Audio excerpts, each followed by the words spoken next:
Hey guys, so we've got Luigi arriving in New York for the charges of pew-pewing the CEO of UnitedHealthcare. So we're just going to jump in, guys. We're just going to jump right in.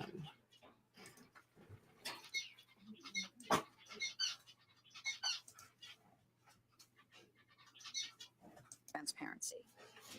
Our investigation here is continuing, and I encourage anyone with information concerning bribery, fraud, or other illegal conduct relating to this investigation to contact DOI by email at tipline@doi.nyc.gov or by phone at 212-825-2828.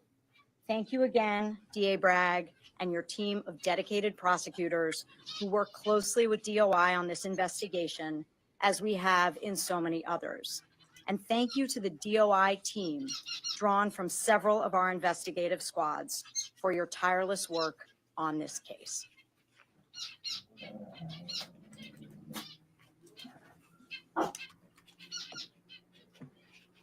Sure. So we will get to your questions on this important matter, which is obviously why we're here.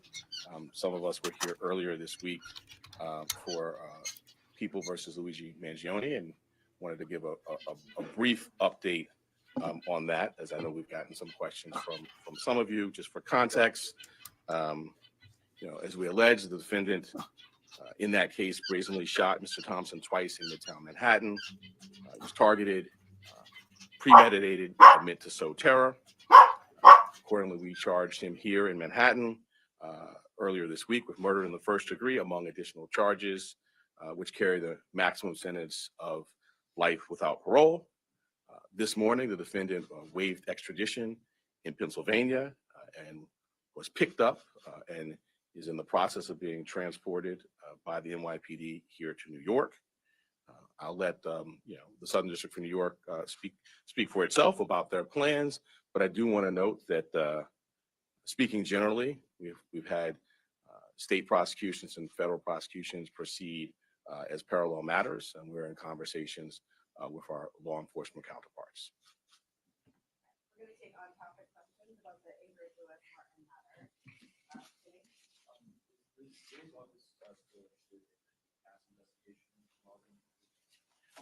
The investigation is ongoing, and I'm not going to talk about the contours of what we may or may not be looking at. I'm seeing the statement that elected on this $100,000 loan. Was this never meant to be a loan? Is that what you're alleging, that it was used to mask as a loan to the bribe? That is correct. That's our allegation. Let me say a couple of things about that. First, and this is the definition of a benefit. So even if it were a bona fide loan, that would still be captured by our bribery statute. You cannot monetize this for a gift or a loan or any other kind of benefit. So that's one. Two, as you know, that is our allegation, and as that footnote says, based on our review of bank records, for instance, we talk about the flow of money here. There's no flow of money of $100,000 back in repaying that loan from these bank records. And so, yes, that is our allegation.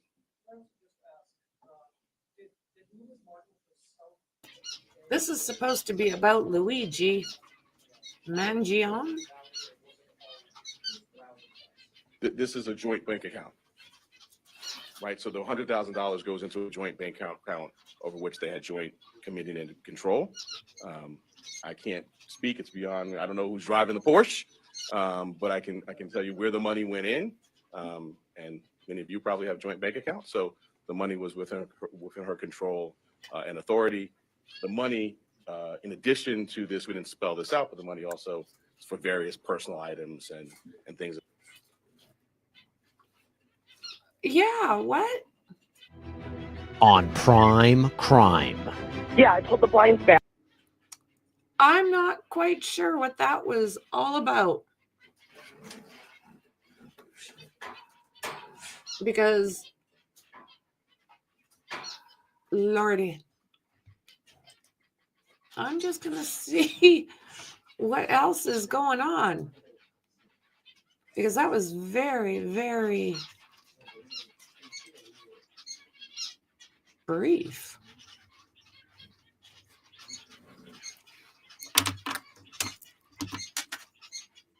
Let me see if I can find documents.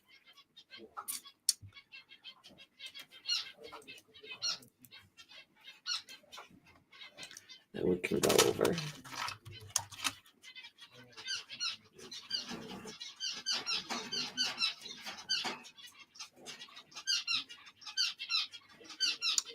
Okay, I think we got it here.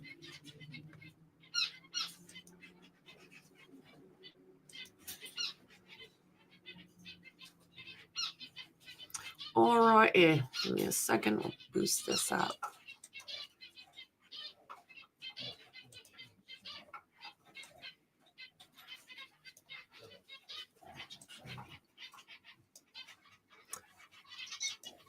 Yeah, let's take a look at the documents. So, people of the state of New York against Luigi Mangione. The grand jury, the county of New York, by this indictment, accuses the defendant of a crime of M in the first degree.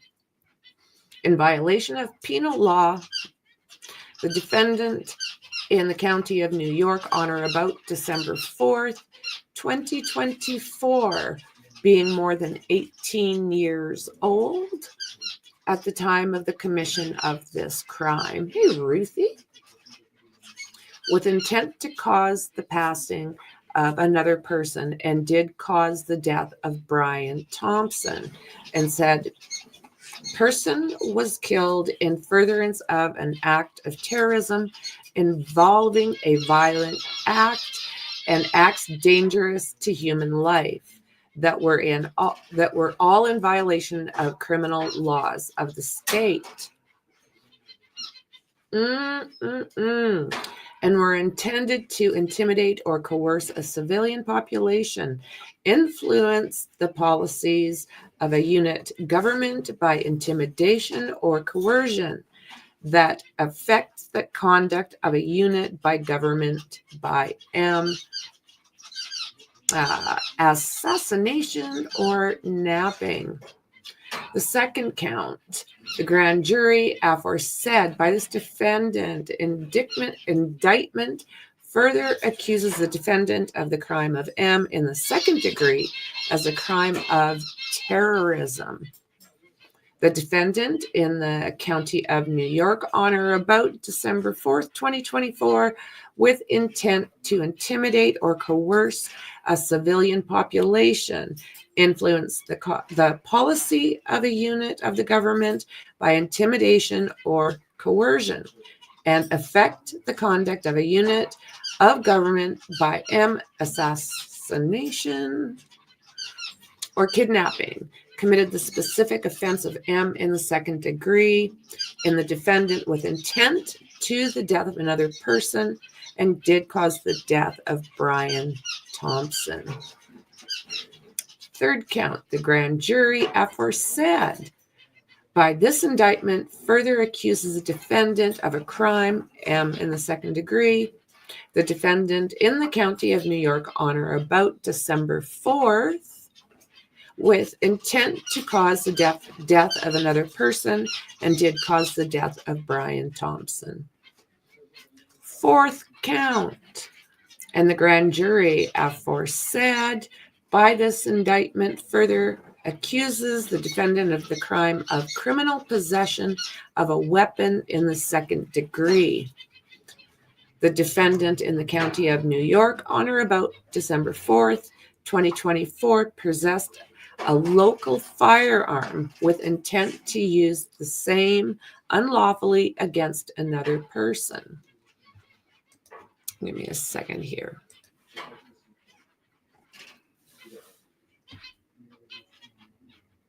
Okay, I just want to make sure that they cut us off so fast there. I just wanted to make sure that actually, I think I'm just going to keep my eye on that.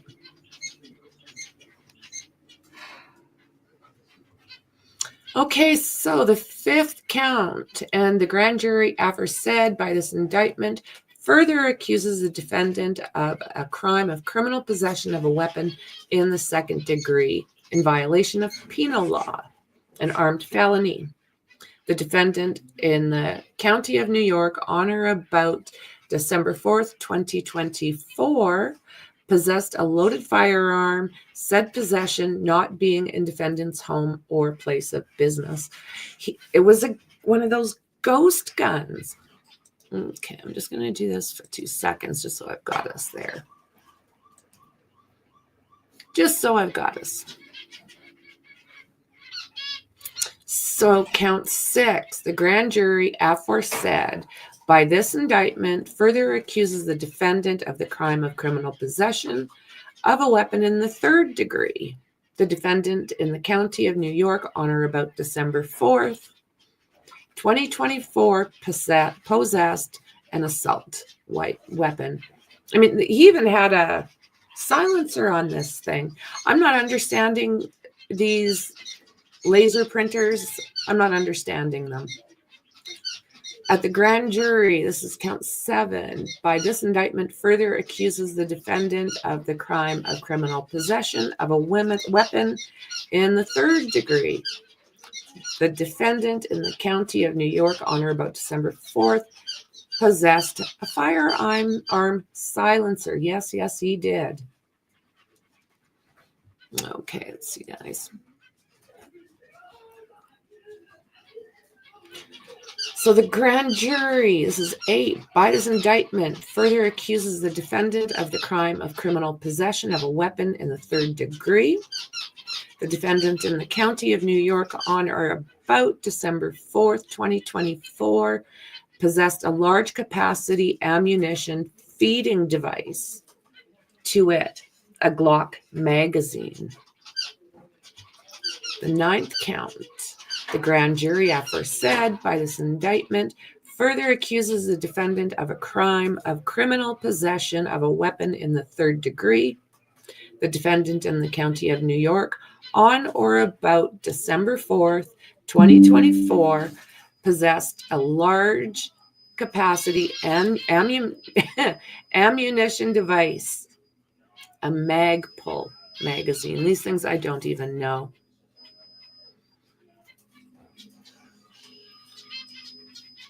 Why would I even do that? Give me 2 seconds.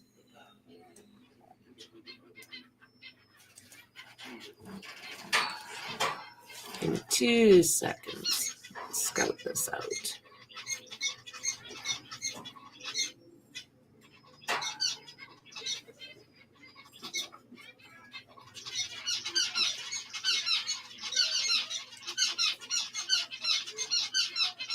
I'm going to do this.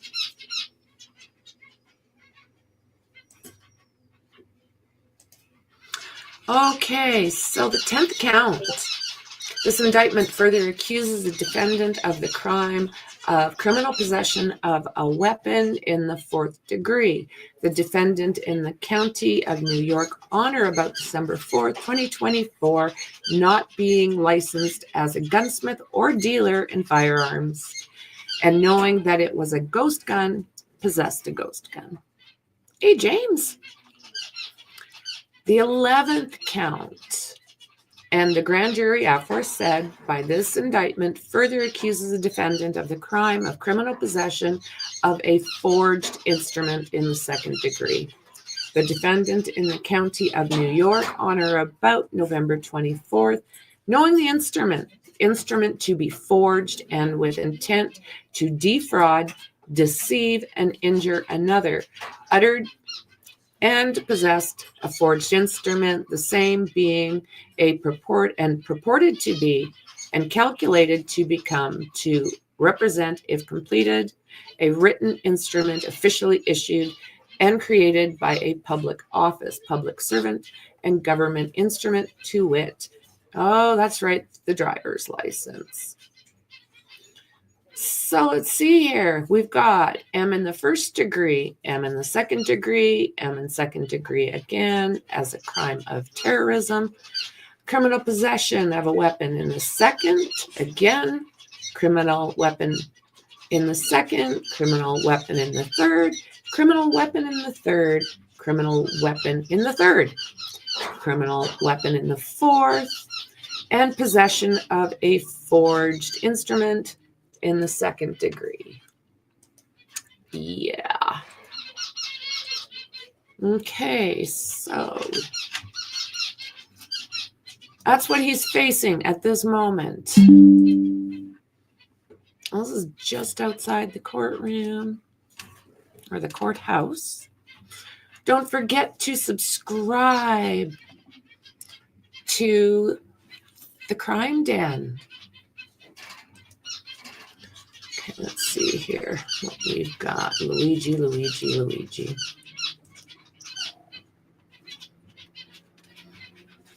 26-year-old suspected was hit with 4 federal charges.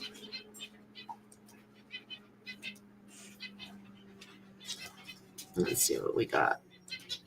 CEO Brian Thompson is back in New York after he waived his right to an extradition hearing. Mangione's plane landed earlier this hour at MacArthur Airport in Long Island.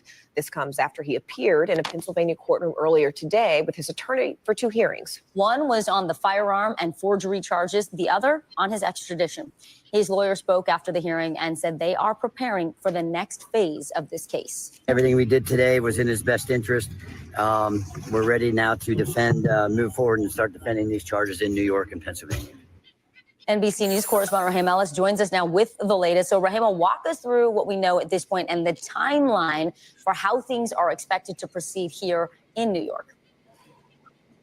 Yeah, it has been a busy morning. As you point out, it was about an hour-and-a-half flight from Pennsylvania to Long Island, New York. We expect that he will chopper from Long Island to the Wall Street heliport, which is just a short distance from where I'm standing. From there, we are told that he's going to be taken to a courthouse, federal court, just as around the... Oh, there he is. There he is. Yeah, gotcha.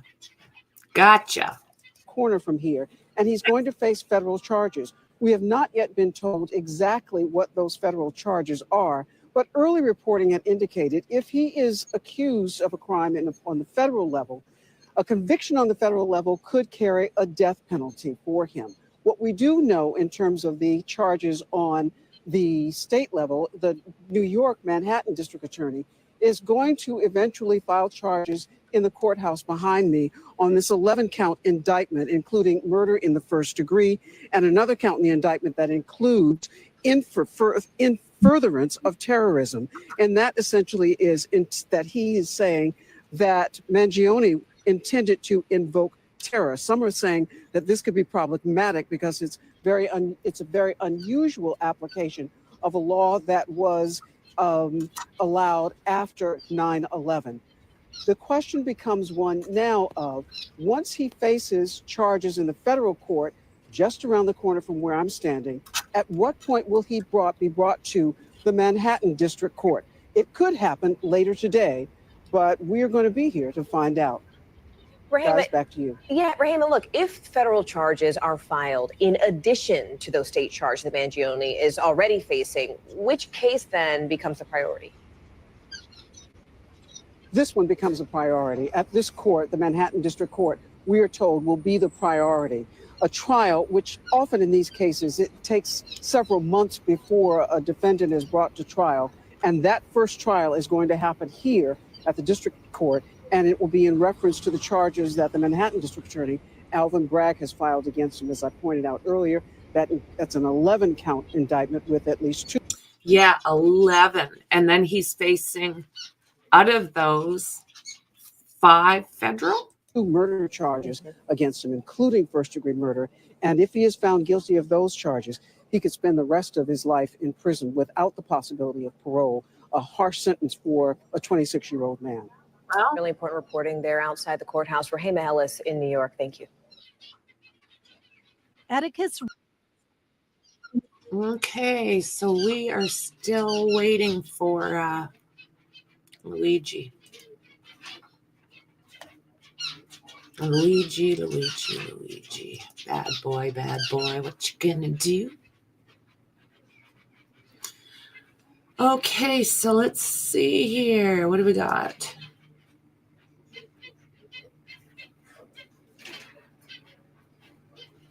No. So many of these, they don't let you look at things unless you pay for them these days. Just what?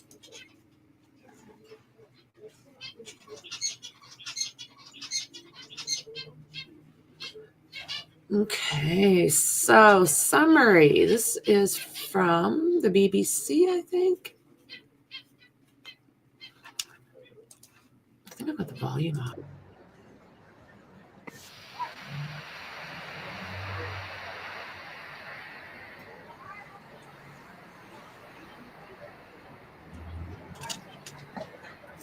I think he is facing DP.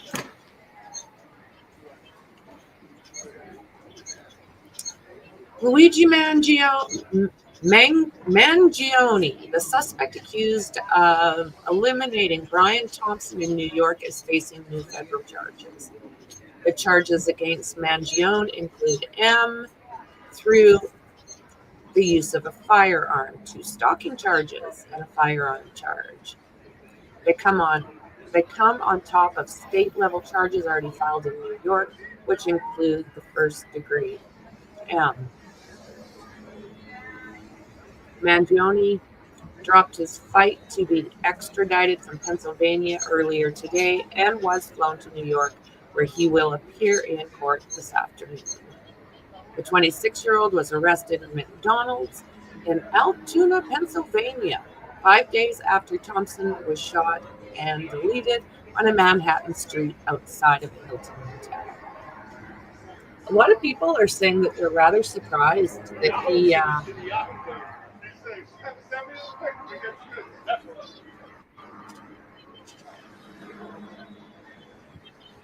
what am I missing? Oh, Ruthie, yes. Big hugs.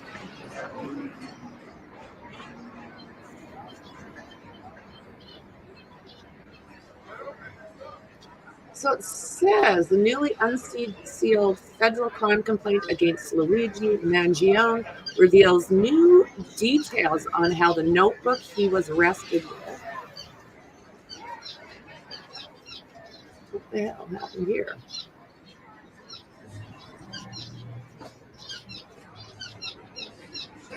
They updated. So the notebook he was arrested with, describing it as showing hostility towards the health insurance industry. In a diary entry dated August 15th, Mangione noted that the details are finally coming together and that by having procrastinated, he was able to learn more about Thompson's company. Let it take these things off. Company. Much better. Okay, so Mangione wrote that the target is insurance and that it checks every box. He also admitted that the UnitedHealthcare Investors Conference, which Brian Thompson was attending at the time of his end, was a true windfall where the message becomes self-evident. The criminal complaint also mentions a letter from Mangione addressed to the feds in which he stated that he wasn't working with anyone. Wonder if he planned on deleting himself, do you think? Or was he just out of there?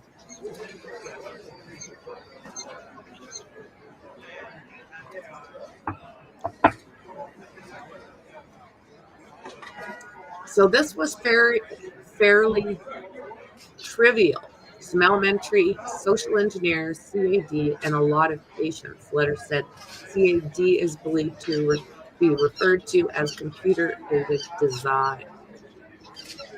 The letter urged investigators to verify that the plot was entirely self-funded with Mangione's own money. Okay, so federal arraignment is set for, it's saying 1,400 hours. So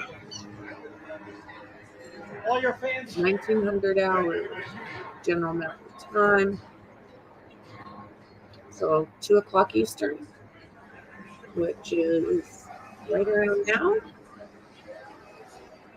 After that, Mangione will be arraigned on a first-degree M charge from the Manhattan District Attorney, along with 10 other charges, while the DP is a possible sentence in a federal indictment. It's rare for federal cases to pursue it. Usually it's reserved for terrorism. Isn't that kind of what this was? In his own way? Mangione is facing terrorism charges, but they've been brought by the New Jersey state, which doesn't have the DP. So the lawyer is there. Her name is Karen Friedman Agnifilo, Agnifilo.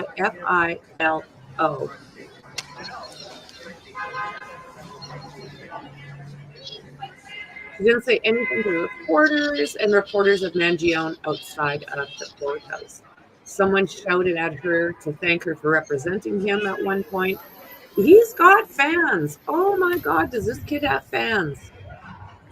Notably, she was accompanied by her husband, a fellow defense lawyer who was representing rapper Diddy. Oh, isn't that something? She's representing this doorknob, and her husband's representing the other doorknob. That's what it looks like.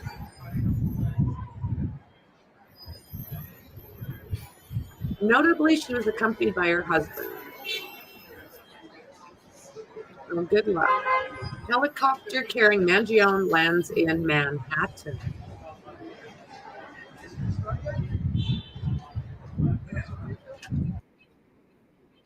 Let's take a look at this. We'll bump it up a bit.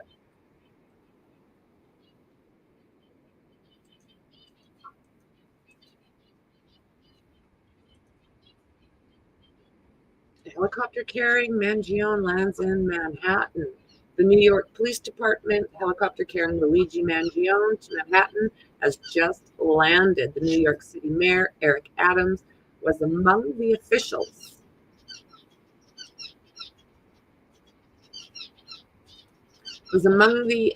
Along with law enforcement officers escorting him. Mangione is set to appear in court later today. Stay with us for the latest. Remember they took Brian Koberger in that little little bush train? How can you have so many charges? Because he did some bad things.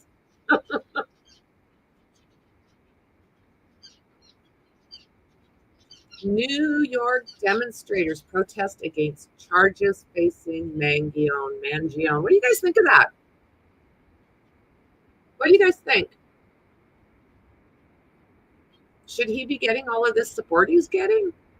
I know that there was even GoFundMe that was set up for him. I think they got taken down. Well said. They may have found he planned for more, which might qualify him for terrorism. Yeah. We don't know everything that was in these little books of his. Okay, well, there's some supporters outside the New York Federal. I think so. It's just wacky. Outside the New York Federal Court on this chilly morning, a few demonstrators have gathered to protest against the federal and state charges Mangione is facing. You know, why? Why? He acts, everybody by our age, we all have back problems. Not even at this age. I've had back problems my entire life, and I'm sure many of you have as well. I'm not going to go out there and start deleting people.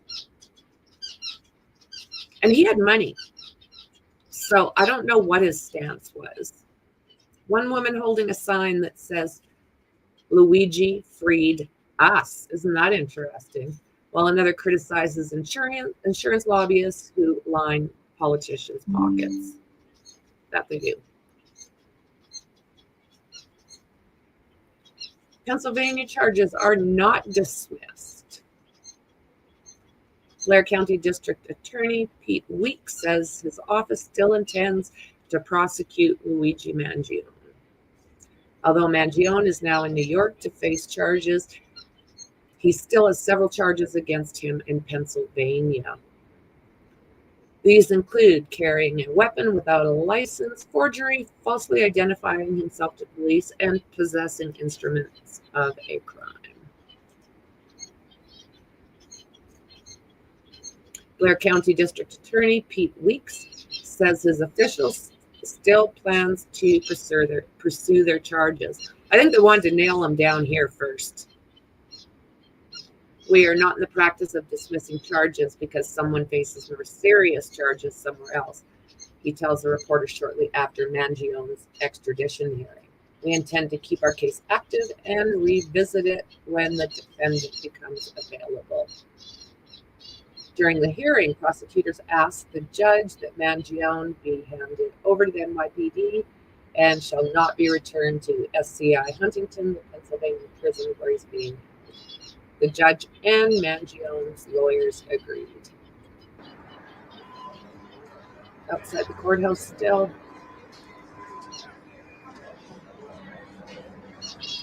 According to the federal criminal complaints seen by CDS and BBC, Mangione is facing 4 new federal charges, M through the use of firearm, 2 stalking, and a firearms charge.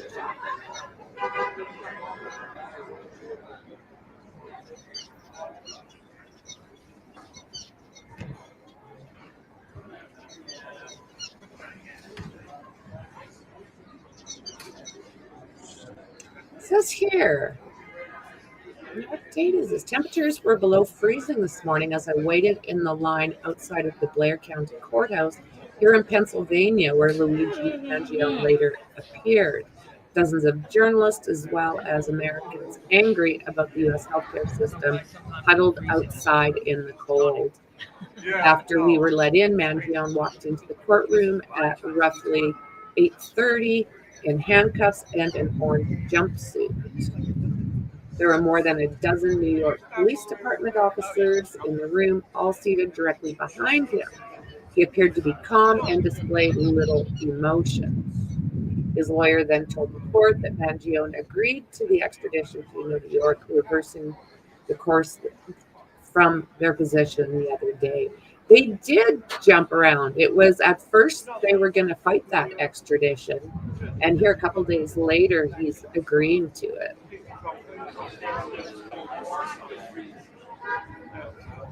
We are now able to maintain the secure counsel in New York, defense lawyer Thomas Dickey said, where the more serious charges are.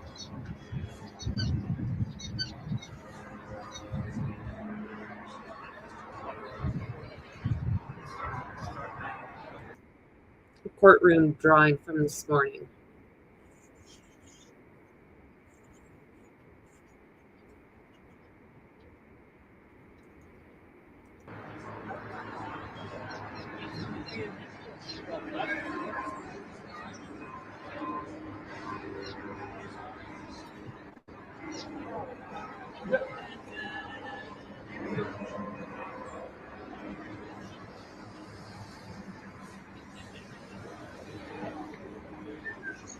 So it says we have yet to hear from Mangione's legal team following today's proceedings, but earlier the 26-year-old lawyer said he has not seen sufficient evidence linking his client to the crime. Are you kidding me?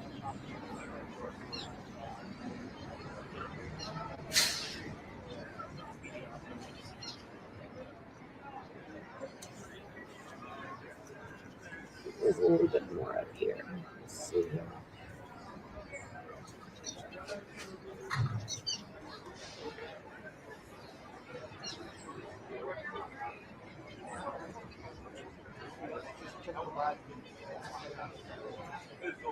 Let's see if I can find anything else.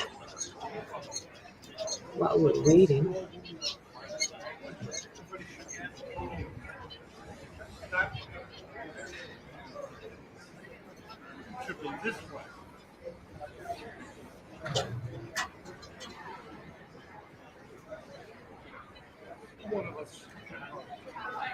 The only thing we're going to get here.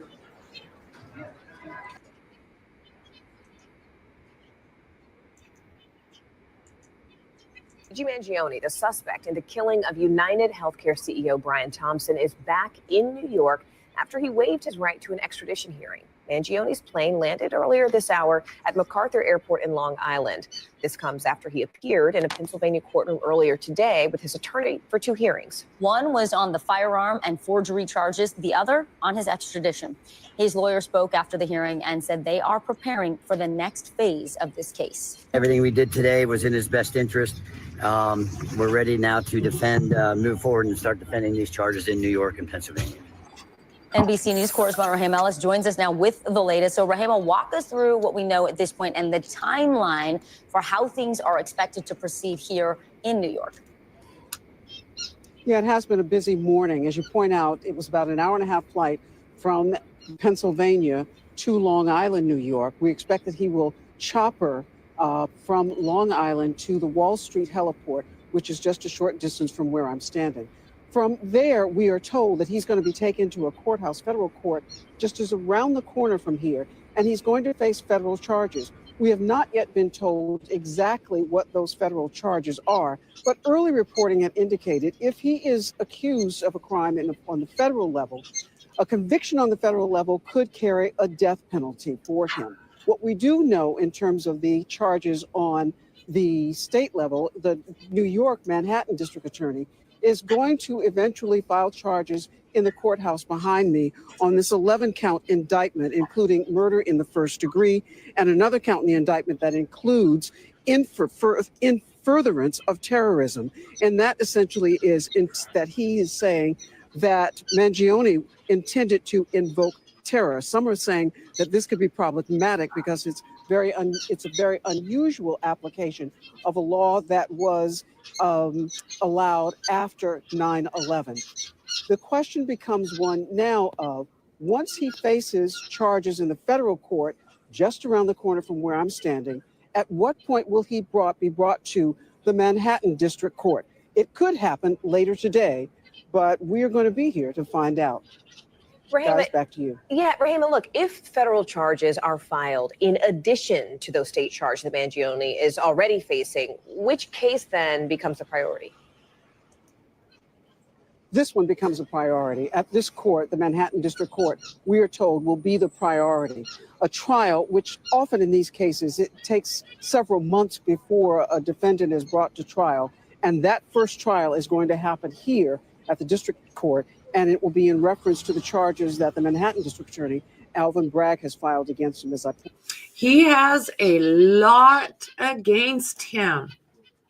I found another. I don't know what's going on here.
You got both front and back, it looks like.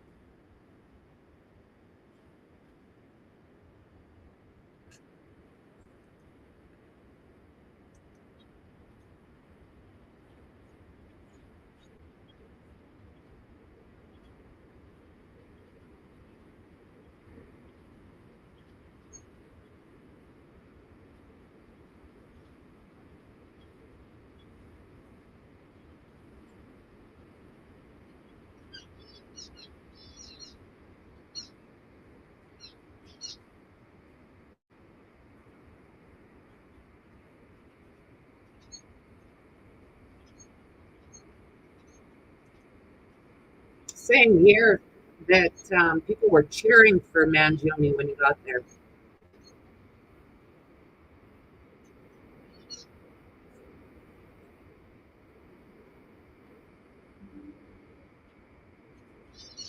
Defense attorney Mark Agnafilo joins his wife in representing CEO murder suspect.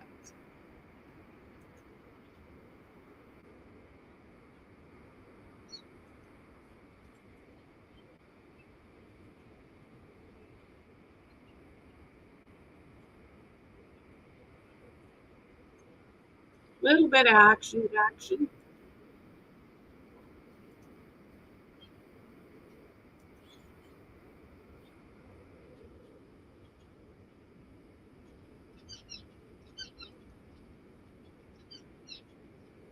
Yep.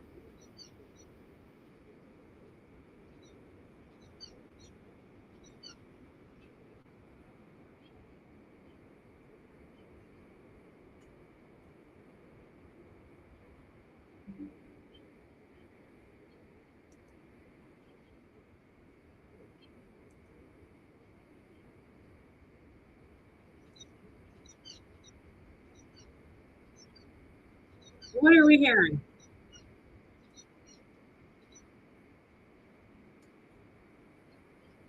Says he was surrounded by dozens of heavily armed law enforcement when he landed in New York.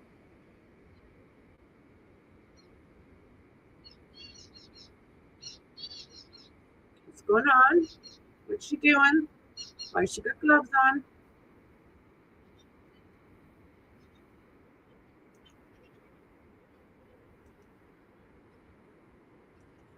Oh, they do. They've got a shite ton. They've got a shite ton.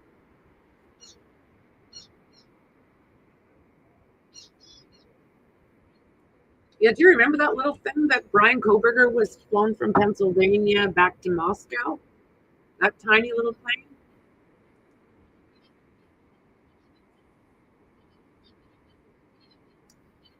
The spectacle of being surrounded by officers with bulletproof vests and automatic weapons drawn may be a reflection of Mangione's own unique form of notoriety.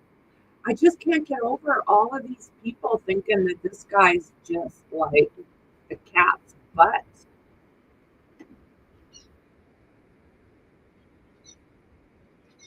I'm blown away. Here we go. Cameras are not allowed in federal courtrooms. And the FBI of prisons, Federal Bureau of Prisons, does not release booking photos of inmates. So Mangione's helicopter departure may be the last time he is seen in public for some time. Oh.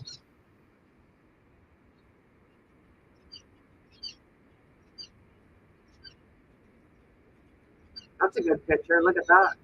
Holy shite. Look at that. Wow.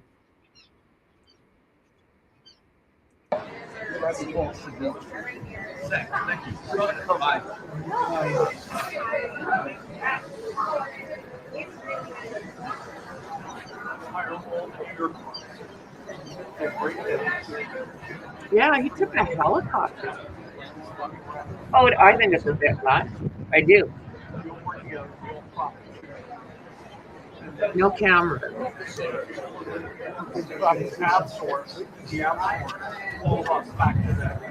I just can't believe, like, I can't. A very large group.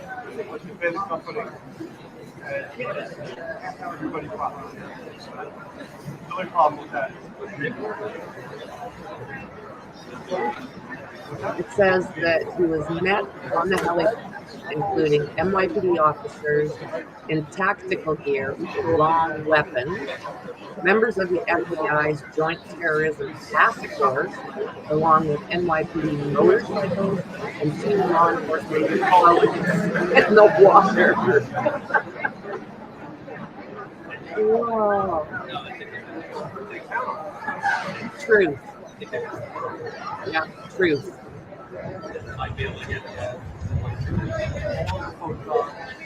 Like what? I'll look at this for a second again.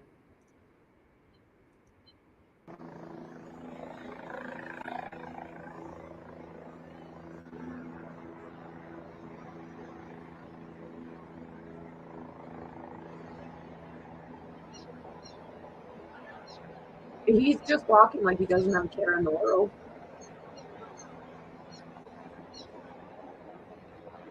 Look at them all. Whoa. What the hell? That camera guy just got swatted off by that one cop over there.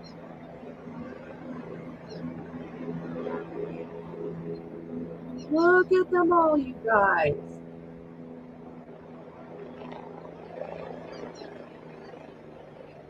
Unreal. Nothing happening at the courtroom, so we'll just watch this for a minute.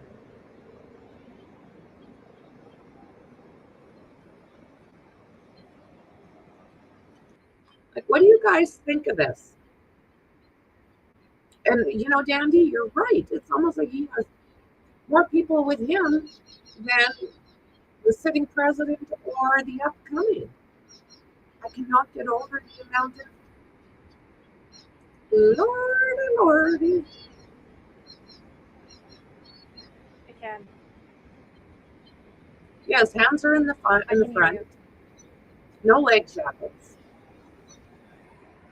And he's just like looking around, enjoying the scenery, it looks.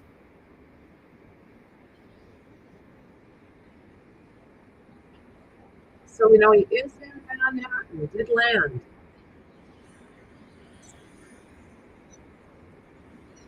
And I'm not sure what time he's supposed to get to the Yeah, courtroom. like I said, I've never seen anything like this, Boris, to be quite honest with you. There are just law enforcement from so many levels here, and it's very clear, as you just saw, What that are walk these from the guys helicopter worried all about? the way Like, down that pier to that Sprinter van, which he just got into while he's shackled. They clearly want the photo opportunity to show.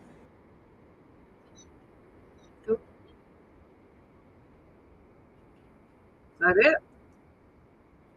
Yeah.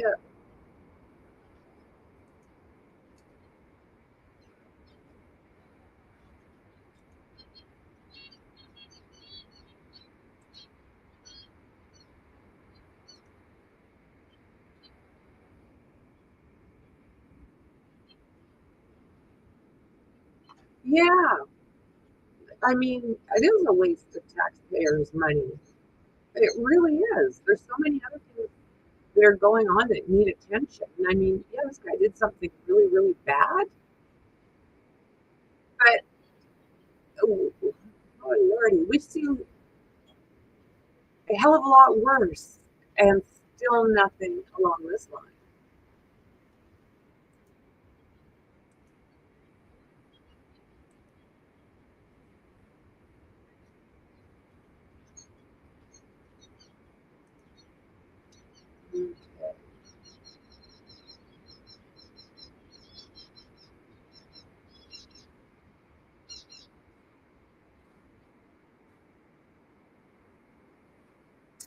Okay, 20-page investigative report.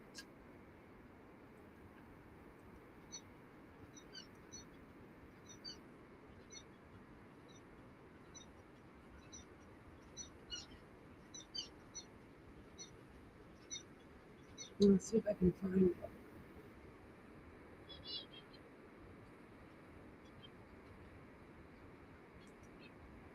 Look for documents.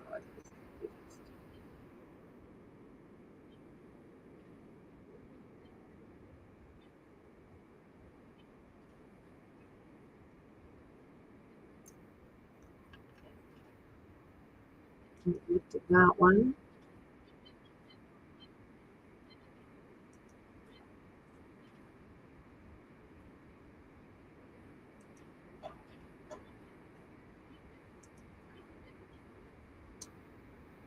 I better.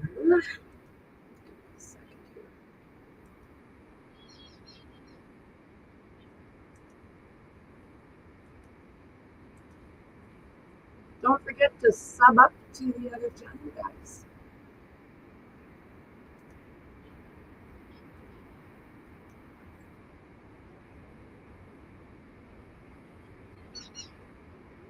May have found a couple other documents. Give me a second. Let's see.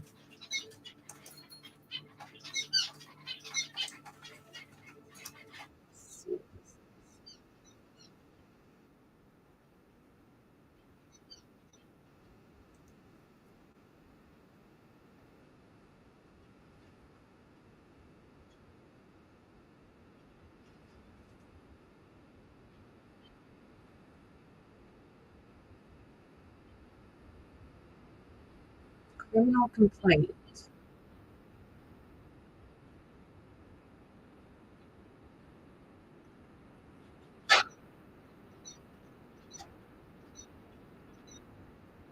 Luigi Nicholas Mangione.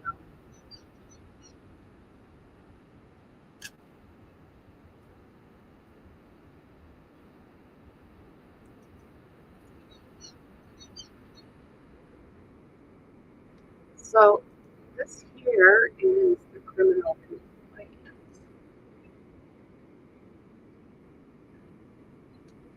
Commonwealth of Pennsylvania. Honorable Benjamin Jones.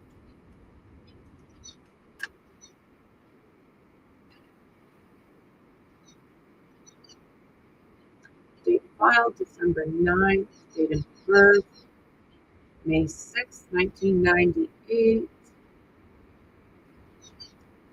White, non-Hispanic. Brown hair, brown eyes.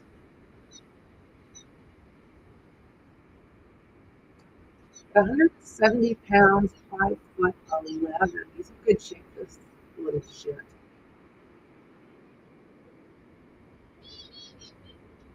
It's from the Altoona Police Department.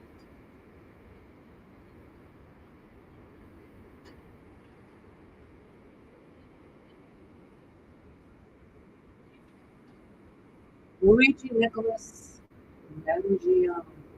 There's the incident number.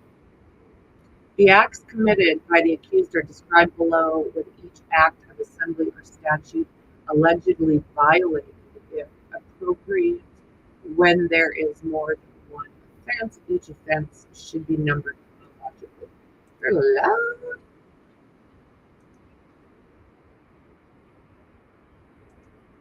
Okay. Attempt 1891A.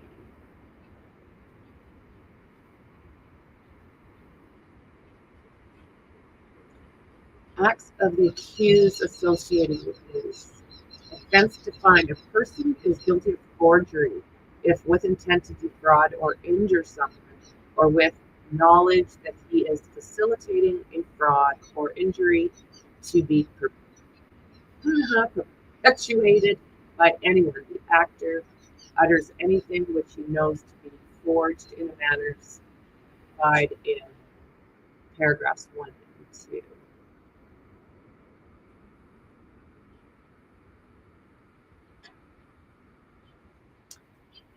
Acts the accused associated with this offense: firearms do not be or firearms not to be carried without a license. Offense defined except as provided in paragraph 2. Any person who carries a firearm in any vehicle, or any person who carries a firearm concealed on or about his person except his place of abode or fixed place of business without a valid and lawfully issued license under that chapter commits a felony of the 3rd degree.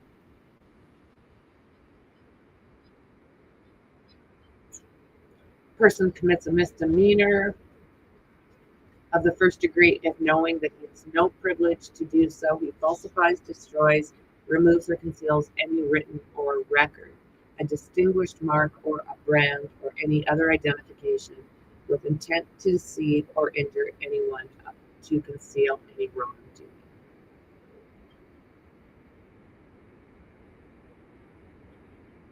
Criminal instruments generally. A person commits a misdemeanor of the first degree if he possesses any instrument of crime with intent to employ a criminal means.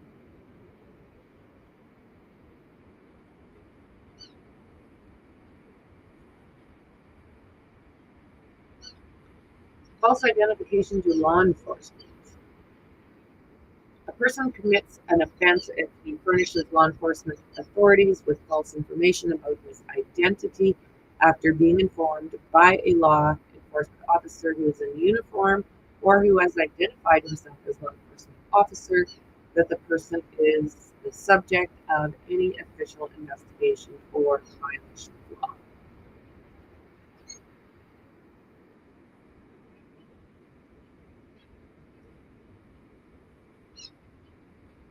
Okay. On the aforementioned date and time on December 9th, 2024 at 9:14 a.m., Affiant, PTLM, Fry, and Co-Affiant, PTLM.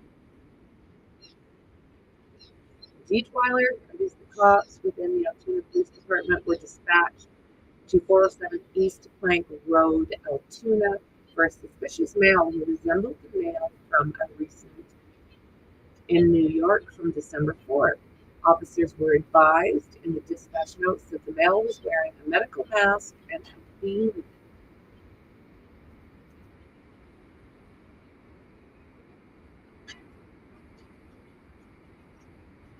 Upon arrival, officers were able to locate the male matching the aforementioned description, sitting in the sitting in the rear of the building at the table. He was wearing a blue medical mask and was looking at a silver laptop computer that was placed on the table. The male also had a backpack on the floor near the table he was sitting at. Co-Affiant made contact with the male and informed that officers were called to the McDonald's for a suspicious male matching the description. Co-Affiant immediately recognized him as the suspect from the New York City incident after seeing photos released of him from the media sources. Co-Affiant asked the male for identification. See you later, Tater. Asked the male for identification and provided officers with a New Jersey driver's license bearing the name of Mark Rosario and the date of birth, July 21st, 1993.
Sorry about that, guys. I didn't leave you.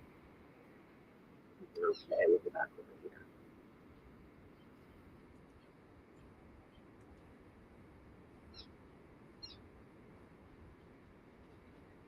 So at this time, dispatch was unable to find any information on NCIC with the information provided by officers. Lieutenant Hanley arrived on the scene and also ran the information the mail provided to the officers, but still found that there was no record.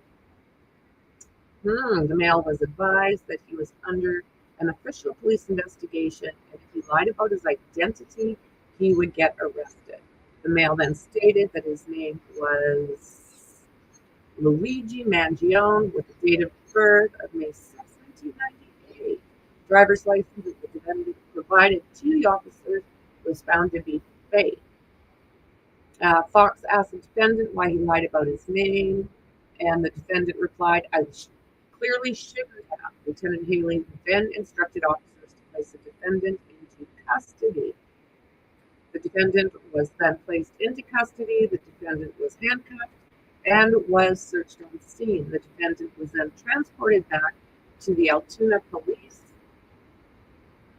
Department, where his property was inventoried pursuant to the Altoona Police Department's policy. During the search of the defendant's backpack, officers located a black 3D printed pistol and black silencer. The pistol had a metal slide and a plastic handle with a metal threaded barrel. The pistol also loaded Glock magazines with 9mm full metal round jacket rounds. There was also one with 9mm hollow point round. The silencer was also 3D printed. That is just amazing to me that they're using printers. So they've got to be what, like some kind of industrial laser printer? Hello, merci. So the defendant is being charged with forgery, firearms not to be carried without a license, tampering with records or identification, instruments of a crime. What's going on? You hear all that?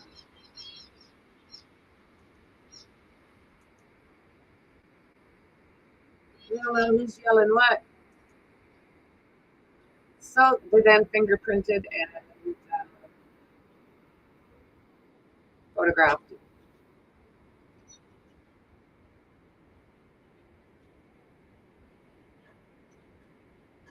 That's signed December 9th. That's the document that got him where he is. Okay, let's see, guys. See what else we can dig up on Luigi. That one was 7 minutes ago. This one is 11 minutes ago.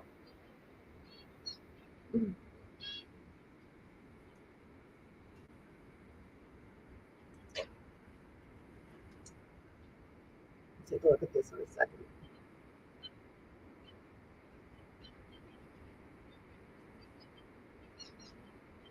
Wonder if they'll take him through the back. They were looking in the back for a while there.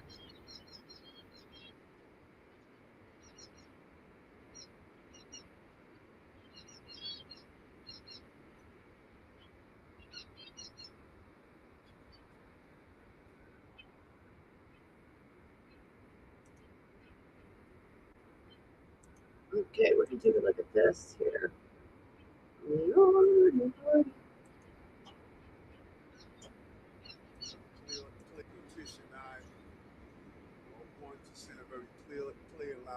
Can't hear him.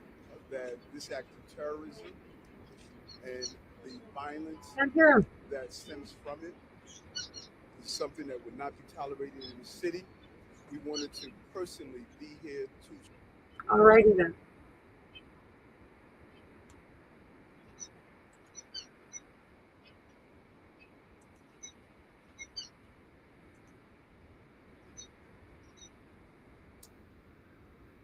Let's see here.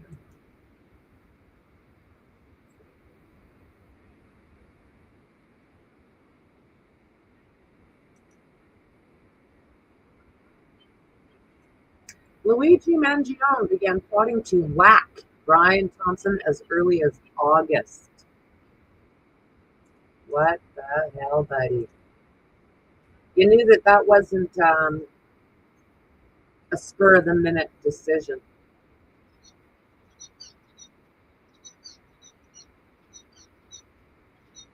Let's see here. What have they got to say for themselves?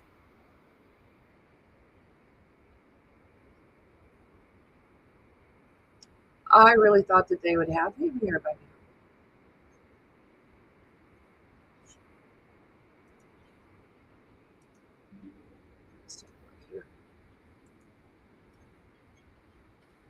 In that ideological territory that would countenance a terrorism charge.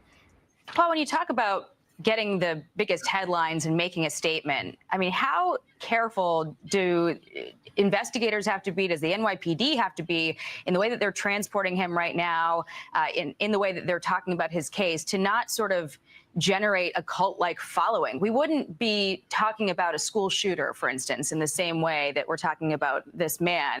What do you guys think about this? Everybody is, not everybody, there is a lot of people that just think that this guy is some kind of hero. What do you guys think of that? Is it because the system is so messed up? And obviously, what happened was brazen. It was on camera. And the manifesto, or the thinking behind his rationale for this murder, has generated a lot of discussion. But therein lies a challenge as well for everybody in talking about what he's done. Yeah, absolutely. And I think that goes to one of the reasons. Paul, I'm sorry. Hang on for a sec. Mayor Adams is talking. This act of terrorism and the violence that stems from it is something that would not be tolerated in the city. We wanted to personally be here to show the symbolism. He literally went there when Luigi landed to be part of that group of cops to bring him into the facility he's in now. I wonder if he's hanging out with Diddy. Of leading from the front. The apprehension, some of these detectives will finally sleep tonight after this person has been brought to justice here in New York City. We want to thank our partners and the other jurisdictions that played a vital role in this apprehension, particularly the McDonald's employee who saw something and did something, notifying the proper authorities. I will say this over and over again. The radicalization that is taking place across our country, we cannot ignore. When you see an incident that took place on our streets, when you witness a shooting that took place on a school campus by now a young girl, it is the continuation of our young people are crying out for help. We have an obligation not only to make apprehensions after an incident of this magnitude, but to do far more to prevent it. Well, and that's the thing. That is the thing. They have to start with prevention.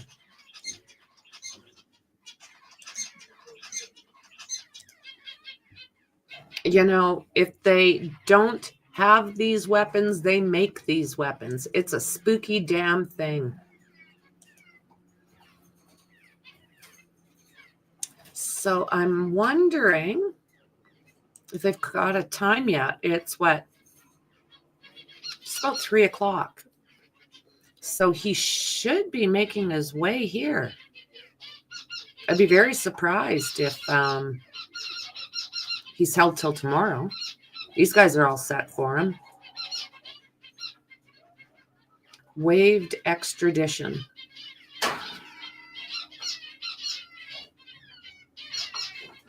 It says Mangione should appear in front of the judge in New York for arraignment in just a matter of hours. 26-year-old did not speak to the reporters as he arrived at Pennsylvania courthouse for his extradition hearing. He was transported back to New York City for his arraignment and is expected to appear in court in Manhattan Thursday for arraignment. He's expected to be held at Rikers Island, where he will be held in isolation and protective custody because of his high-profile status.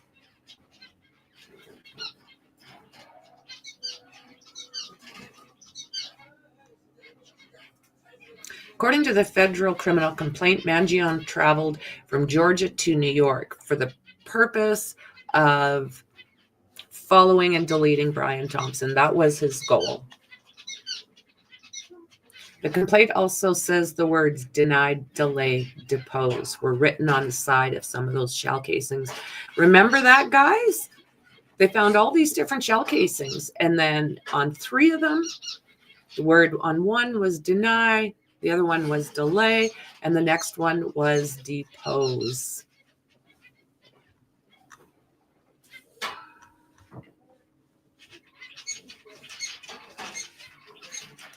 Let's take a look here for a second, guys. It's more of him showing up. After that, but again, you can see the plane there. We're expecting Luigi Mangione to get off the plane. Again, he's in the custody too of NYPD, who went there to Pennsylvania to bring him back to New York City. That's right. We watched, video of him going in his orange jumpsuit into the plane, surrounded by the NYPD. He faces 11 counts in New York, including first-degree murder, second-degree murder, and then weapons and forgery charges back in Pennsylvania. At first, we thought he was going to be going to state court. We now hear he's going to federal court. Good. And we were talking to a lawyer earlier and saying the big difference with those is that if he does, when he faces these federal charges, there is the possibility of a death penalty. So that's one of the big differences. We don't know yet what those charges would be. Yeah, the federal charge part of this is evolving. And as you heard the attorney say earlier, if he hasn't seen it or gotten a look at it, there's so much we don't know. But we have been told that, again, he is making that first stop at federal court in Lower Manhattan due to those charges. And the first-degree murder charge in the state charges, the 11 counts where... There is a lot against this guy, and there's no way that he's going to get away with this. There's just too much that's putting him there. Just way too much, including the video. He will be in a courtroom to face in Lower Manhattan, a criminal court a little bit later. The first charge of first-degree murder has the terrorism part attached to it, which, as it's been explained to us, especially by the attorney we spoke to, complicates things, but gives the prosecutors the ability to certainly try for a more harsh penalty. But again, it's going to be harder, obviously, for prosecutors to prove the terrorism aspect of it. I think we see him stepping down right now from the plane in his orange jumpsuit. You see the NYPD surrounding him. Look at them all. And it gets worse. And he's on his way to the courthouse. And again, we were told he's now going to board a helicopter to get into Manhattan. I guess we will see as he makes his way across the tarmac there. NYPD detectives were in Pennsylvania for his extradition hearing, which again had to happen this morning. And there's the NYPD helicopter that will bring Luigi Mangione, the suspect, of course, in the UnitedHealthcare CEO murder of Brian Thompson. And he will make his way to both courthouses in Lower Manhattan. That's right. We were talking to Allie Bauman, who has been in Pennsylvania covering him.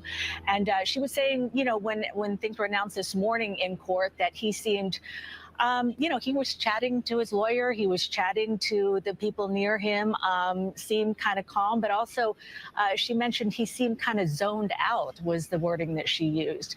We remember that when he was going into the courtroom earlier, he had an outburst to the media. So it was interesting to hear his reaction from Allie. And it was also his behavior that Allie was talking about in the courtroom. The outburst happening outside in front of cameras, but I believe the phrase Allie used was that he was spinning in his chair in court for that first appearance, and that today he was having conversations with his attorneys, having conversations with a court officer, I believe Allie mentioned, but that his vibe was very different. Look at them all, just to load him into a helicopter. Again, this being after the extradition, he's now back in the city. And as Ali has been reporting, as well as others here at CBS News New York, if bail is denied, which it's believed it will be, he would be headed to Rikers after criminal court. And there's so much controversy about this case. We were hearing earlier that he's actually gotten a lot of mail and messages when he was in jail. Lots of letters and emails. Yeah, he's got like a bunch of women that want to like date him at this point. It just blows me away. So I think the only people he met with were his 3 attorneys. And then, of course, everyone's reactions to the actions that have happened is disturbing to many. Right along the press, including Ali Bauman, that was outside the courthouse in Pennsylvania, were people holding signs, free Luigi, which you may have seen on social media. But you make a good point, Cindy, that indeed it was the 3 visitors, 3 attorneys. His family has not been there. At least to visit inside the prison. So there's a lot of reporting and sort of intrigue around his relationship with his family, what they did or didn't know. But obviously there's so much to learn in the coming weeks and months as the court proceedings continue and as we continue to learn more about his background. But so much of motive in this case is still a mystery. And that was one of the things that the attorney, Rich, that we spoke to, really made a good point, Rich Schoenstein, that really the motive is hard to prove as of right now because so much of the evidence is at least being withheld publicly. Those of us haven't seen it. Yeah, and now we see, the helicopters closing up. He's going to be taking off, going to federal court. And this, everything they've been doing today has been moving very quickly. Usually these things, take a long time. And he went straight from court in Pennsylvania, went straight to this plane and was really here in a very short amount of time. So it looks like things are going to move quickly today. Yep, getting from Pennsylvania to Lower Manhattan, you cannot do it any quicker. It's something that obviously the NYPD was focused on, making sure that by end of the day, Thursday, that he would be able to make both.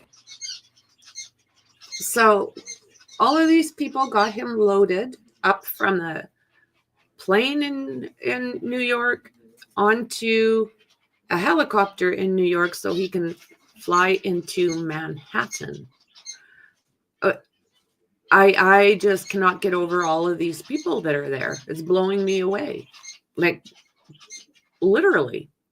Court appearances. All right, let's go to Ali Bauman, who's on the phone, who has been covering this from the very beginning.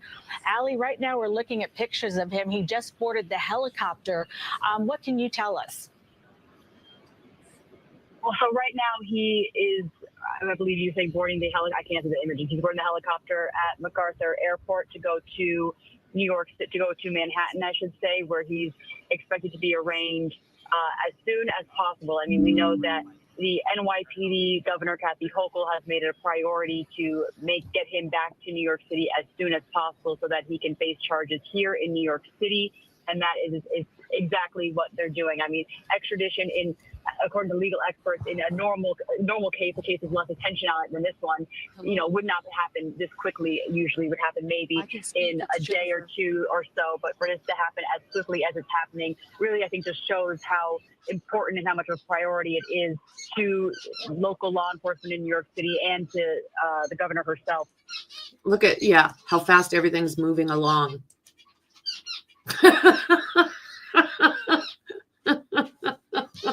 Yeah. Lordy. To make sure he's back and, in her words, facing accountability for what he's accused of as quickly as possible. And Ali, I'm not sure how long you've been on the line, but we were sort of summarizing your reporting earlier about Luigi Mangione and his presence in court in Pennsylvania today, being that his vibe was different from the last time he was in court. can you, just for viewers who may now just be joining us, tell our viewers just a little bit more about the differences between what you saw today and what you had seen previously? Yeah, his vibe was a bit different. That's a good way to put it, Doug. I was in court last week for his appearance, and I was in court today with a really direct view of him throughout the entire 90-minute proceeding. And in my opinion, compared to last time, he seemed more subdued. It seemed he almost looked a little bit tired in the face than he had the time before he came in. He was clean shaven. In both cases, you know, he nearly as much very often with his attorney, because there was a lot of downtime in that hour and a half appearance, and throughout that he was seated at the desk talking with his attorney, whispering with him, and being very animated in his face. So those last moments that NYPD came there to come up. As you see, he was wearing his orange jail jumpsuit, led off the plane, handcuffed but not shackled. He appeared quiet and calm. We tried to call out to him. I think my cameraman and I are the only ones here. He did not turn around. Law enforcement from NYPD came with actually 2 helicopters. I don't know, Alex, if you can show the plane. Yeah, look at all this. The plane there, and beyond it is a second chopper. I don't know if they always fly in tandem or if it was some type of decoy, but anyway. That's what I'm wondering. Could this be a decoy plane? NYPD came with at least 20 other officers that are in the backdrop here. I saw him being photographed when he came off the plane by NYPD photographers. Everyone has been calm.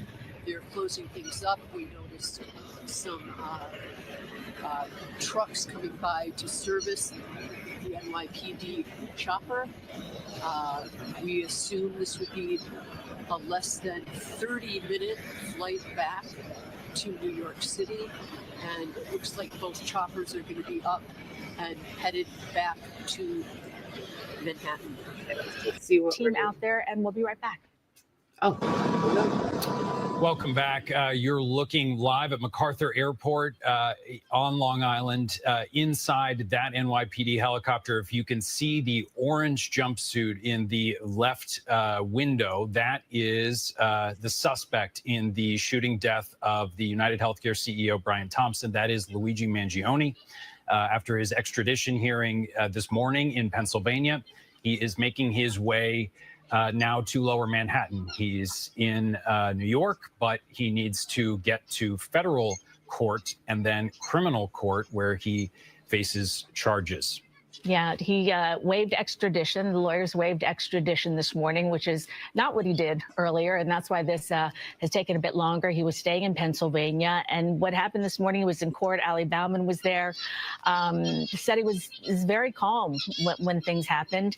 And things have been, turned over from Pennsylvania. Now he's in New York. He's going to go to federal court. Jennifer McLogan is live at MacArthur Airport and said, there's not a crowd there or anything, because there was a bit of a crowd in Pennsylvania. Some people who actually support Luigi Mangione.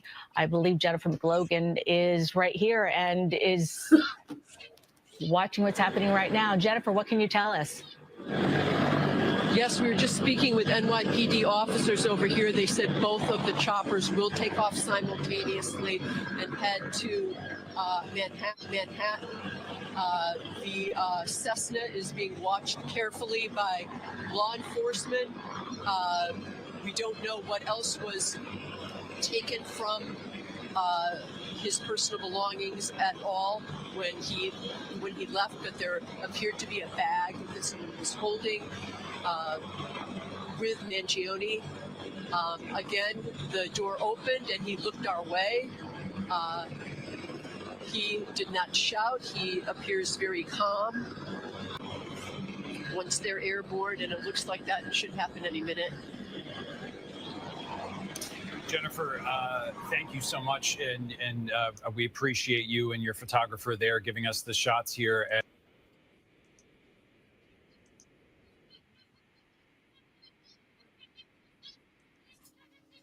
Okay. So, yeah, it looks like they're still waiting.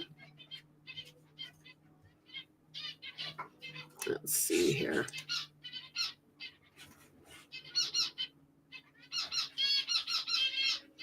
Diddy's attorney, Mark Agnafilo, Jones' wife on Luigi Mangione's defense team. So they're going to work together.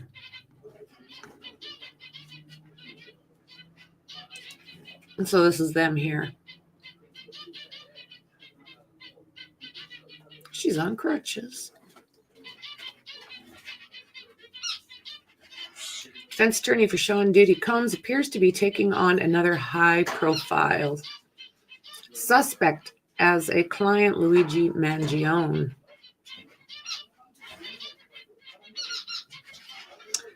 Revelation emerged that just after the 26-year-old Mangione touched down in New York City on Thursday to face charges of first-degree M for the slaying of 50-year-old UnitedHealthcare CEO Brian Thompson. Mangione was paraded in front of news cameras as the police escorted him into the courthouse, where the famous Diddy attorney, Mark Agnafilo, was spotted walking inside. Okay, I did not see. Show me where he went inside. He's 60 years old. Will have a familiar face on his team. His wife has been serving as Magnione's counsel since the weekend, back when Mangione was still being held in the detention center in Pennsylvania. Nope, Bubba don't care. Bubba don't care.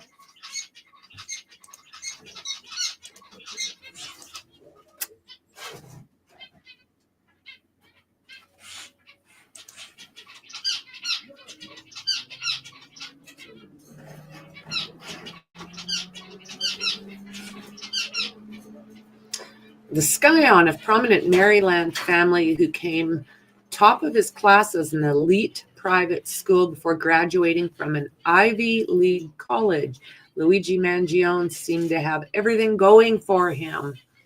And yet, they've been left stunned by the 26-year-old's arrest for the M of UnitedHealthcare's chief executive, Brian Thompson. According to law enforcement bulletins seen by U.S. media, Mr. Mangione was allegedly motivated by resentment at what he called parasitic health insurance companies. Parasitic. He had spent time in a surfing community in Hawaii, but left owing to debilitating back pain, says those who remember him. It's unclear, however, to what extent his own health troubles shaped his views on the medical industry.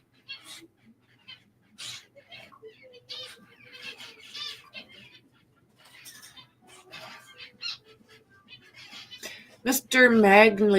Mangione also had a handwritten document that expressed ill will towards corporate America and included passages such as, frankly, these parasites had it coming. Investigators say the word deny, defend, and depose were written on the shell casings found at the scene. Law enforcement sources say this may be a reference to the 3 Ds of insurance tactics used by companies to reject payment claims by patients. Mr. Mangione comes from a prominent family in the Baltimore area who are known for businesses including country clubs, nursing homes, and a radio station. The suspect's paternal grandparents, Nicholas and Mary Mangione, were real estate developers who purchased the Turf Valley Country Club in 1978 and Hayfields Country Club in Hunts Valley in 1986. Shortly after Mangione was charged, his cousin, Republic state lawmaker Nino Mangione, released a statement saying the family was shocked and devastated. We offer our prayers to the family of Brian Thompson, and we ask people to pray for all involved. Thomas Morinick, the defense attorney who knows members of the family, told that of his shock at the charges. You wouldn't think someone with privileges or means from a family that is known to do so much for the community would do something like this. You can never predict what another person's thinking or capable of. Doesn't matter how long you know them. One of his classmates said that he didn't have any enemies and was a valedictorian for a reason. He went on to graduate from the University of Pennsylvania, where he earned a bachelor's and master's degree in computer science, and founded a video game development club. A friend who attended the Ivy League college at the same time as Mr. Mangione described him as super normal and a smart person. Like I said, you don't know what other people are thinking. You know, they can have that pleasant look to them. They can sound so very, very positive, and spend little time with that person, and they're not what they seemed to be. He was employed as a data engineer for TrueCar, a digital retailing website for new and used cars, according to his social media profiles. A company spokesman told that he had not worked in that area since 2023. He also spent time in a co-living surfing community in Hawaii called Surf Break. Sarah Namia, who knew him, said that he left due to his back injury, which had worsened from surfing and hiking.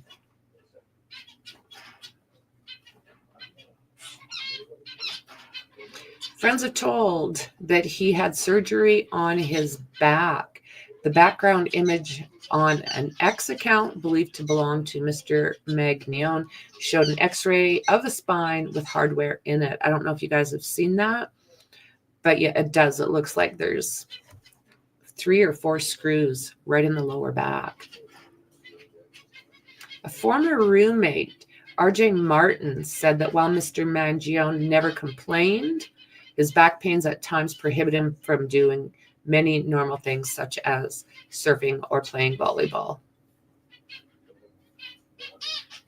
He said there's no making sense of it.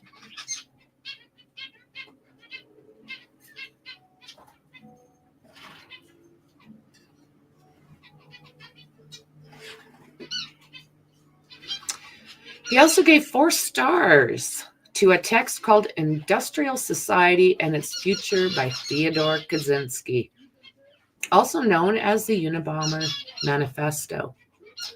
In his review, he said he acknowledged Kaczynski was a very violent individual, but also described him as a political revolutionary. His mother reported him missing in November to San Francisco authorities, telling them that she had not heard from her son since July.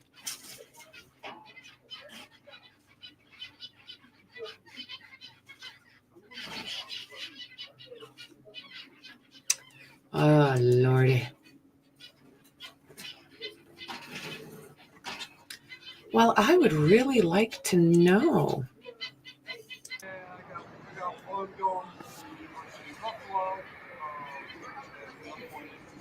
It's a good question, Mecky. Actually, no. Both of them were. I took both of them. The older one, Jack. Rory. He's got a lot coming at him, this kid. Yeah, but I said, yeah,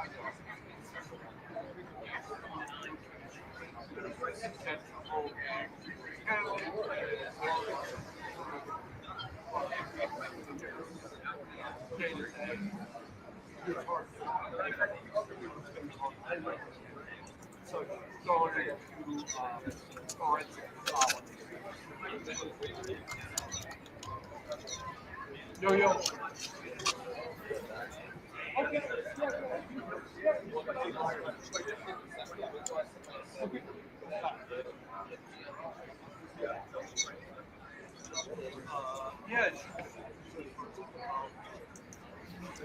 Yeah, they were showing the back for a little while, which was making me think that maybe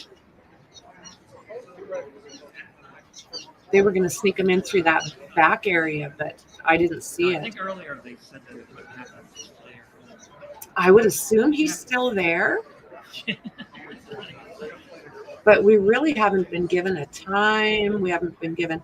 Some things are saying that he was up in front of a judge, but I'm thinking that's Pennsylvania, not here.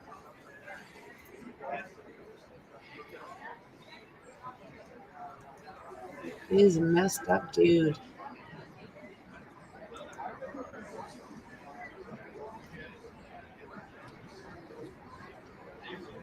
No, they're not. Thank you. You got it. Not bad? Yeah, very much. Took the edge off. Good. Do you think this will go to trial?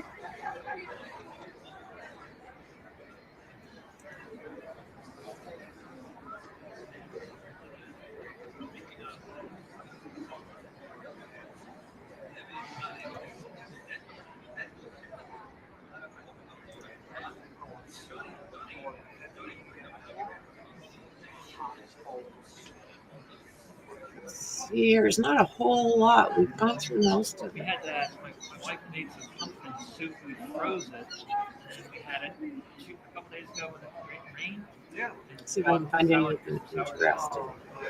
It's nice. Oh, so I hope you get some. I'm on my own for dinner tonight, so I might go get some. So it says that he was shuttled to a federal court hearing in Manhattan. So has it happened, guys?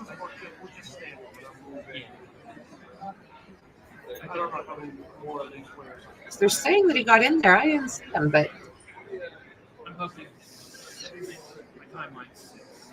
Okay, 5 seconds. It's gonna be 40 years from now. Nice little number. We'll see.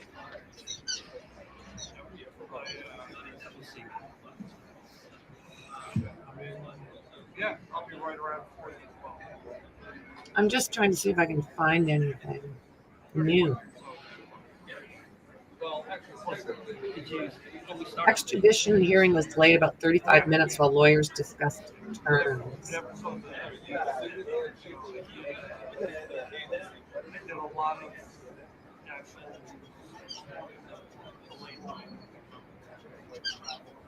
Yeah, it sounds like in Pennsylvania, he had supporters that were out there.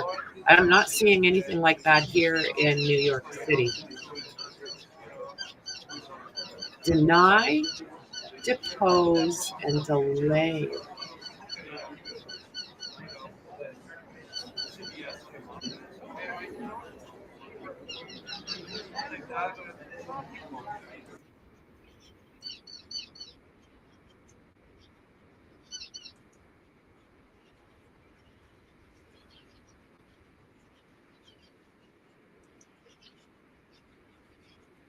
Mm.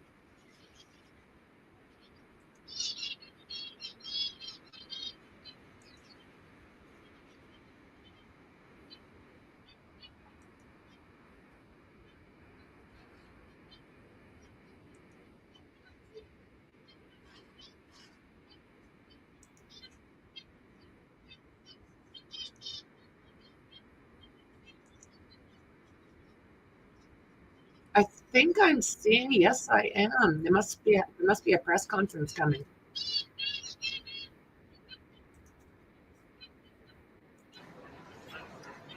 I'm noticing over here.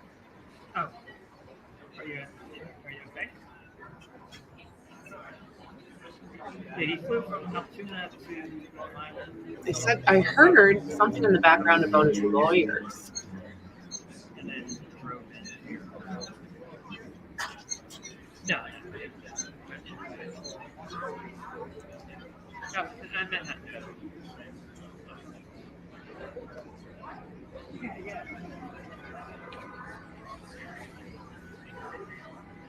Maybe.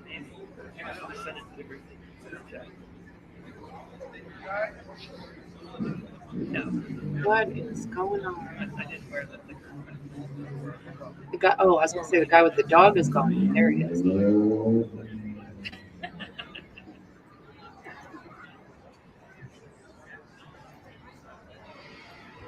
prisons are not going to help that back. I gotta finish that.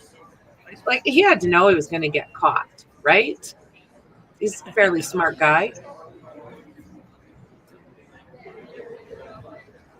Have a great time tonight. I'm not sure what time the press conference is. Have you guys heard anything? I've been bouncing around and not seeing a lot.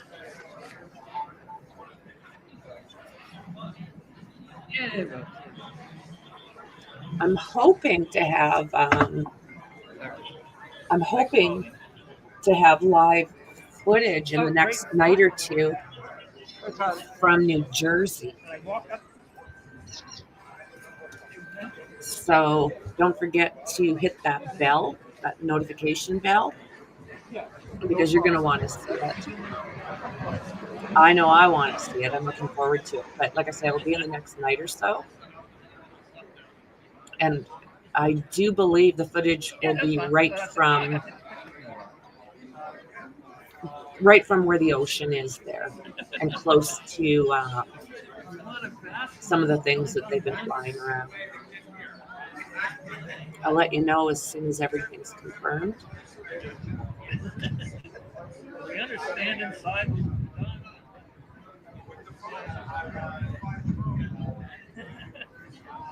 All right, well, get going.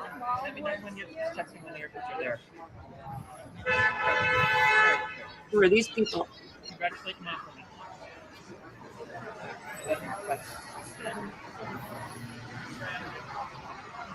Do we know?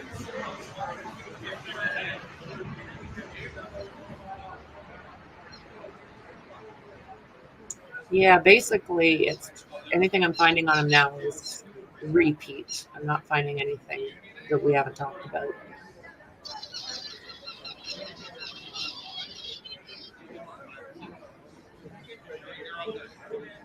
$3D printed. Wow, they sure make it easy for criminals.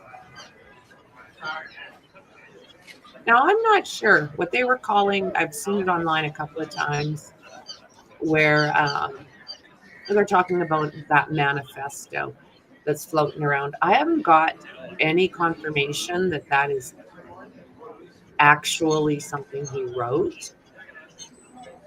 If I do find out that's the way things are, then I will probably dig it up and share it. But as far as I know so far, nobody's been able to. It says NYPD report that they walked through a manifesto found on Mangione when he was arrested, and noted Mangione appeared to view the targeted deleting of the company's highest-ranking representative as a symbolic takedown and a direct challenge to its alleged corruption and power games, asserting in his note he is the first to face it with such brutality. Document also said police are concerned others will see Mangione as a martyr. That's right. That's the word that's floating around my head.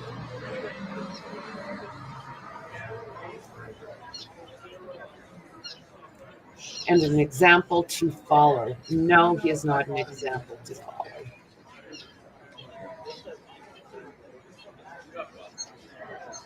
Wow.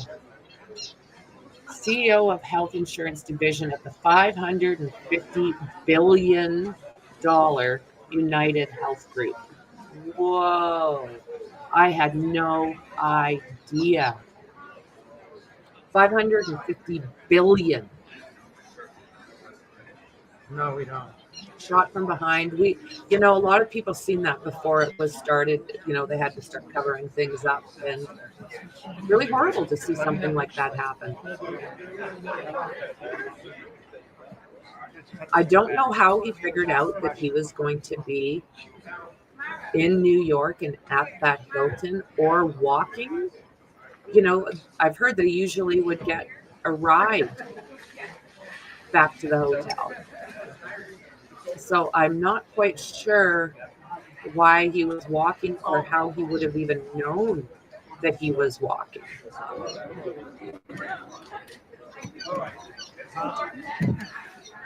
So he was hit in the back and right calf, after which, let's see, 7 a.m. on December 4th outside the New York Hilton Midtown, where the meeting was being held, and was hit in the back and right calf, after which the suspect fled the area on foot and then on an electric bike.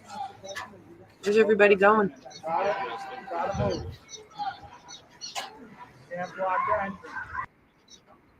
Is something going to happen?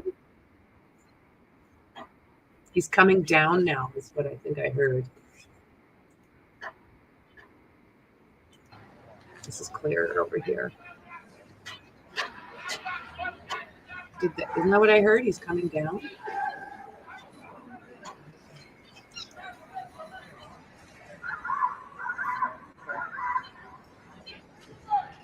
That's the thing, yes. Doesn't sound like they're talking. That's the thing. He would need all of that information. And how would he know that he was like walking? How did he find that out? I don't know if they're thinking someone else is involved or not. Somebody that was feeding him this information.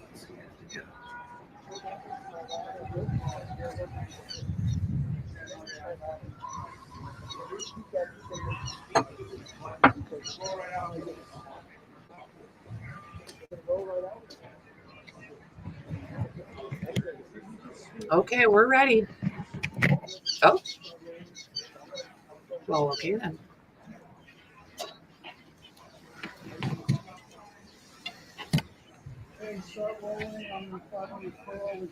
Well, okay.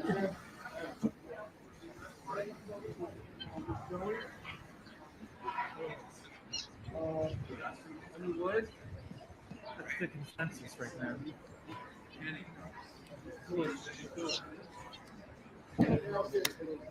Oh, it's 4:20 somewhere.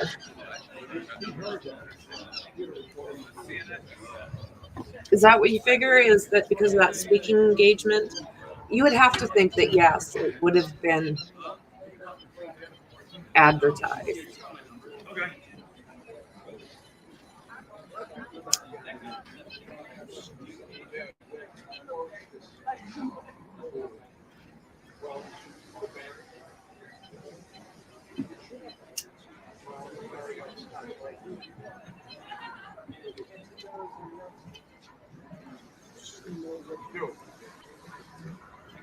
Let's see here.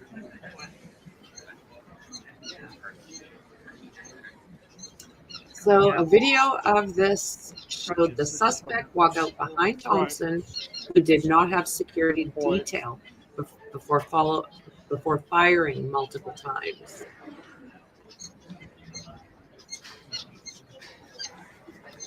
The police called it a brazen, targeted attack. The female. Yeah. And she's the lawyer? Yeah, she's one of them. And then her husband's the guy, the older guy with the glasses.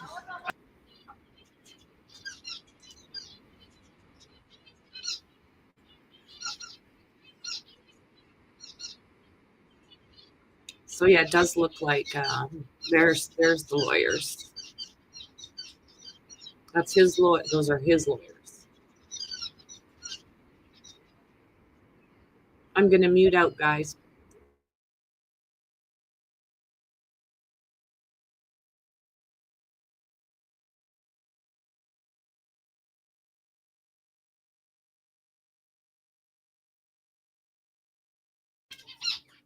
What was that? That was his lawyers.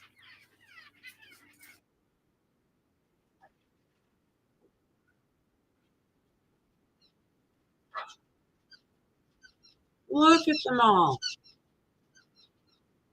Exactly. Yeah. No mics on.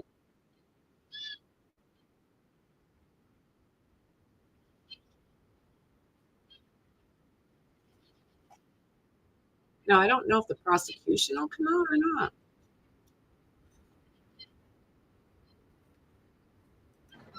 This is what was going on over there, not a whole lot. We're leaving.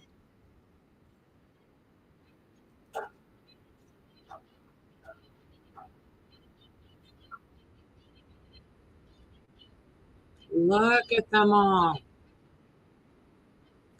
Well, the mics are still up, so are they hoping that the prosecution comes up? I'm hoping. I hope they remember to turn the mics on. What a happy little dog, eh? I just love the black labs. So smart and loving.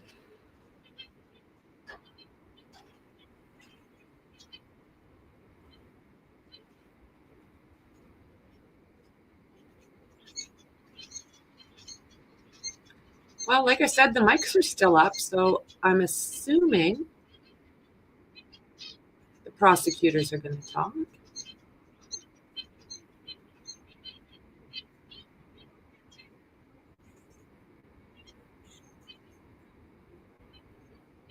I wish I knew what she said. You're right. That pooch probably does make, well, it does. It absolutely makes more money than me. I don't make 1 red cent. I'm doing this because I like it. And I just adore every single one of you guys.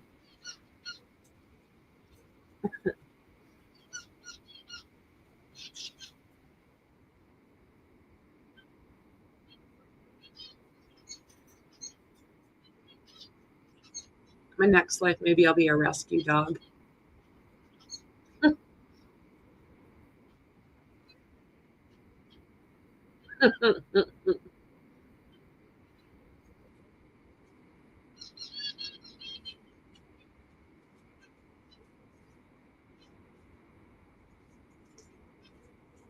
What's going on?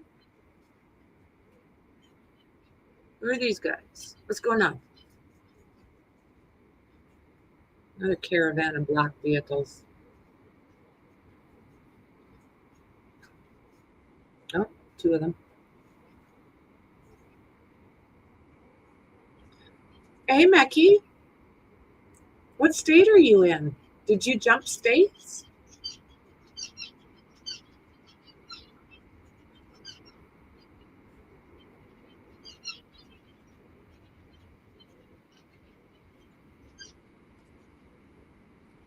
So this is what's happening over here. Go the way out.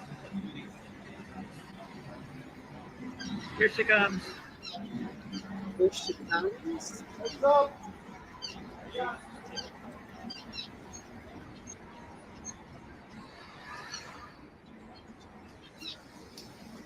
Oh, okay, we've already seen that. Karen, could you stop over? Maybe we'll hear what she says this time. Just for a moment to explain what you said about the difference between state and federal charges. We're going to respectfully decline to make any comment at this time. Mr. Mangione appreciates everyone's support. Thank you so much. There you go. All righty then.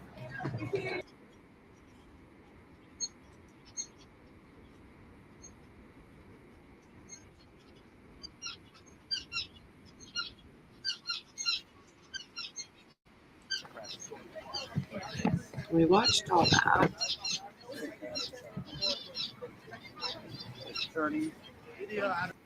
And this here, I'm not quite sure about. Are we all done? I was thinking the prosecutors might have something to say.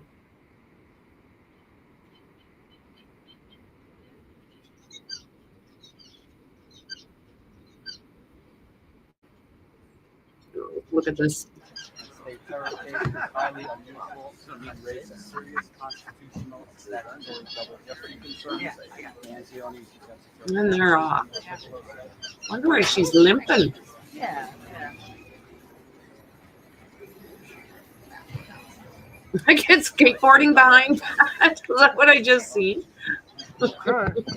Hang on.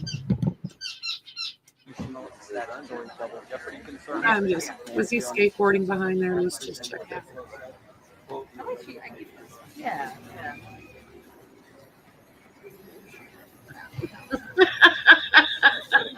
Is that a scooter?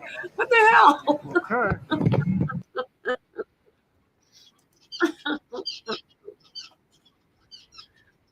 So this is what's going.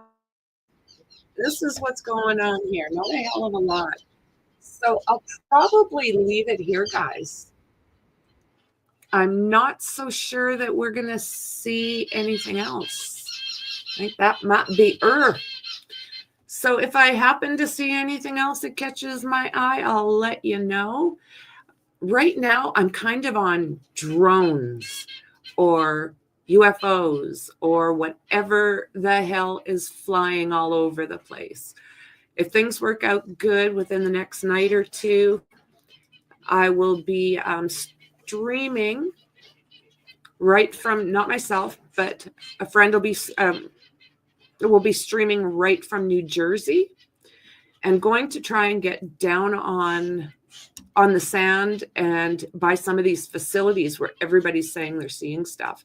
So keep your fingers crossed that we're able to figure that out as far as tech goes, because I would love to be able to watch all of this with you guys. I think it would be like the cat's meow. So don't forget, guys, to hit up. Let me see here. To hit up the think tank. What the hell am I doing? What the hell am I doing? Okay. So yeah, don't forget to hit up there we are. The Crime Den. Like, share, subscribe, hit the bell for notifications. Right now I've been sharing streams, but there will come a time where I'll be doing totally separate over at the Crime Den, and hoping to have hubby join me. We'll see how that goes. So with that said, you guys, thank you very, very much for hanging out with me, and I will see you guys soon. Bye.